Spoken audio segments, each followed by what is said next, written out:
Welcome to YOYO TV. Wardhannapet మాజీ MLA Aruri Ramesh ఉమ్మడి వరంగల్ జిల్లాలో బలమైన నేత. ఈయన 10 ఏళ్లు ఎమ్మెల్యేగా కొనసాగారు.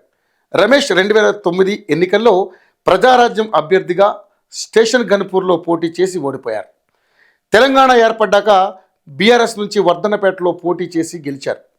గులాబీ పార్టీ తరపున 2 సార్లు మంచి మెజార్టీతో విజయం సాధించిన ఆరూరి రమేష్ అంచనాలు 2023 ఎన్నికల్లో తలకిందులయ్యాయి. ఇక ఆ తర్వాత బీఆర్ఎస్ తరపునే ఎంపీగా పోటీ చేయాలని అనుకున్నారు. కానీ ఆ సీటును పార్టీ అధిష్టానం కడియం కావ్యకు డిసైడ్ చేసింది. దీంతో నొచ్చుకున్న ఆరూరి నాటకీయ పరిణామాల మధ్య బీజేపీలో చేరారు. అనుకున్నట్టుగానే ఆ పార్టీ నుంచి ఎంపీ టికెట్ తెచ్చుకుని వరంగల్ లోక్సభ బరిలో నిలిచారు. అయినా విజయం దక్కలేదు. క్షేత్రస్థాయిలో ఆయనతో పాటు అనుచరులపై ఉన్న వ్యతిరేకత మైనస్ అయినట్టుగా అప్పట్లో చెప్పుకున్నారు.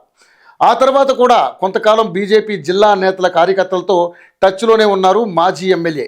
కానీ ఈ మధ్యకాలంలో పార్టీ కార్యక్రమాలకు పూర్తిగా దూరంగా ఉంటున్నట్లుగా తెలుస్తోంది. పార్టీ హైకమాండ్ ఆదేశాలతో మహారాష్ట్ర ఎలక్షనీరింగ్కి వెళ్ళి వచ్చినా జిల్లాలో మాత్రం బీజేపీ కార్యకర్తలకు దూరంగా ఉంటున్నట్లుగా టాక్ నడుస్తుంది. ఆరూరికి సమాచారం ఇచ్చినా ఏ కార్యక్రమానికి హాజరవడం లేదని బీజేపీ నేతలు చెబుతున్నారంటే ఇక ఆయన పార్టీకి దూరం జరిగినట్టే అనుకోక తప్పదు. అదే సమయంలో బీఆర్ఎస్ ముఖ్య నేతలతో టచ్లోకి వెళ్ళినట్లుగా ప్రచారం మొదలైంది.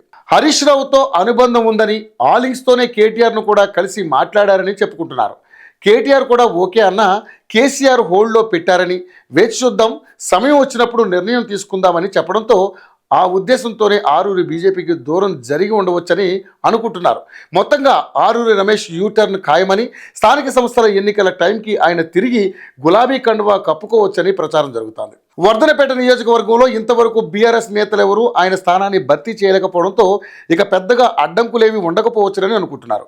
ఇక నియోజకవర్గాల పునర్విభజన జరిగినా ఇబ్బందులు తలెత్తకుండా వ్యూహాత్మకంగా అందరినీ కలుపుకుపోయే ప్రయత్నం చేస్తున్నట్లుగా తెలుస్తోంది.